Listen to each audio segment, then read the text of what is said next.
Muscular dystrophy जो कि एक मांसपेशी या मसल से रिलेटेड प्रॉब्लम होती है, जिसमें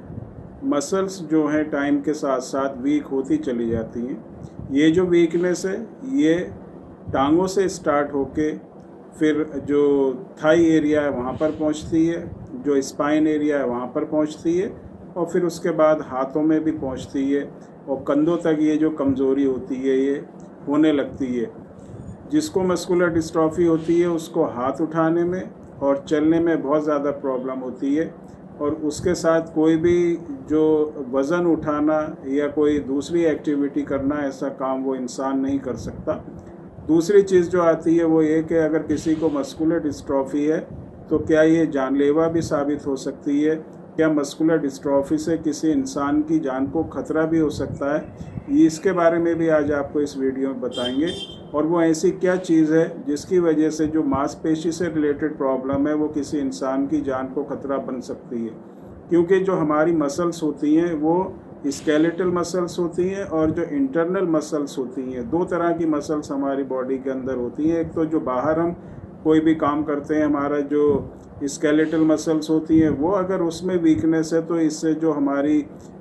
जो एक तरह का लाइफ होता है उसके ऊपर कोई थ्रेट नहीं आती, लेकिन हम अपना जो भी काम होता है उसको करने में हमें प्रॉब्लम होती है। लेकिन इसके बाद जो इंटरनल ऑर्गन्स होते हैं, हमारा रेस्पिरेटरी सिस्टम, हमारा सर्कुलेटरी सिस्टम, हमारा डाइजेस्टिव सिस्टम, ये तीनों सिस्टम जो है हमारे जो है इफ़ेक्ट होते हैं और ये इतने कमज़ोर हो जाते हैं कि सांस लेने में बहुत ज़्यादा परेशानी होती है, प्रॉपर ऑक्सीजन नहीं मिलती, जिसकी वजह से क्या होता है कि इंसान की मौत तक हो जाती है। तो मस्कुलर डिस्ट्रॉफी जो एक लाइफ थ्रेटनिंग डिजीज़ भी है, ख़ास तौर से जो छोटे बच्चे होते हैं जिनको डीएमडी होती है उनको लाइफ थ्रेटनिंग बहुत ज़्यादा रहती है, क्योंकि डीएमडी जो होती है, ड्यूशन मस्कुलर डिस्ट्रॉफी, वो बहुत तेज़ी से बढ़ती है और 12-14 साल तक आते आते जो भी जिसको भी ड्यूशन मस्कुलर डिस्ट्रॉफी होती है उसके इंटरनल ऑर्गन्स को बहुत ज़्यादा वीक कर देती है। तो परेशानी बहुत ज़्यादा होती है, खाने में परेशानी होती है, सांस लेने में परेशानी होती है,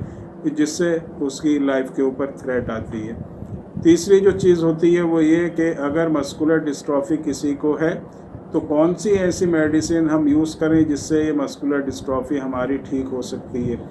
तो जैसे पहले भी कई वीडियोस में बताया गया है कि एलोपैथिक जो मेडिसिन्स होती हैं उसमें मल्टीविटामिन्स आप ले सकते हैं या स्टेरॉयड ले सकते हैं, उसके साथ साथ स्टेम सेल थेरेपी हो सकती है, फिजियोथेरेपी हो सकती है। लेकिन देखा गया है कि इन सभी चीज़ों का जो है कोई ख़ास इफ़ेक्ट मस्कुलर डिस्ट्रॉफी के ऊपर नहीं होता। मसल्स में किसी तरह की भी स्ट्रेंथ इन चीज़ से नहीं होती। फिजियोथेरेपी अगर आप कराते हैं और किसी एक्सपर्ट के अंडर में कराते हैं तो आपको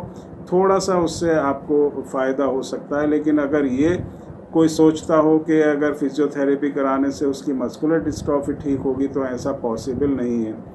दूसरी चीज़, क्या होम्योपैथिक में ऐसी मेडिसिन्स आती हैं? क्या ऐसी कोई मेडिसिन दूसरी पैथी में है जिससे मस्कुलर डिस्ट्रॉफी जैसी प्रॉब्लम्स को हम कुछ हद तक कंट्रोल कर सकते हैं, कंडीशन में इम्प्रूवमेंट कर सकते हैं? क्योंकि अगर आप इसको रोक दें, इस प्रॉब्लम की जो प्रोसेस है या प्रोग्रेस है उसको आप रोक दें और कंडीशन में अगर आप इम्प्रूवमेंट करने में कामयाब हो जाते हैं तो बहुत हद तक आपको कामयाबी मिलती है। एक बार अगर ये प्रॉब्लम रुक जाती है तो उसके बाद इम्प्रूवमेंट होना मुमकिन रहता है इसमें, और आहिस्ता आहिस्ता जब ये बीमारी रुक जाती है तो कंडीशन में इम्प्रूवमेंट होता चला जाता है। तो होम्योपैथिक मेडिसिन्स में जो कम्बिनेशन फार्मूला होता है जिसमें कई तरह की मेडिसिन्स मिक्स करके दी जाती हैं, उसमें बहुत हद तक पॉसिबल है कि आप जो है अपनी मस्कुलर डिस्ट्रॉफी को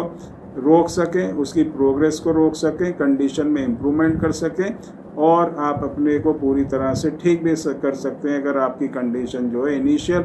कंडीशन में है, आप चल फिर रहे हैं और आपकी मूवमेंट अच्छी है, तो बहुत हद तक आप जो है अपनी कंडीशन में इम्प्रूवमेंट कर सकते हैं, उसको क्योर कर सकते हैं।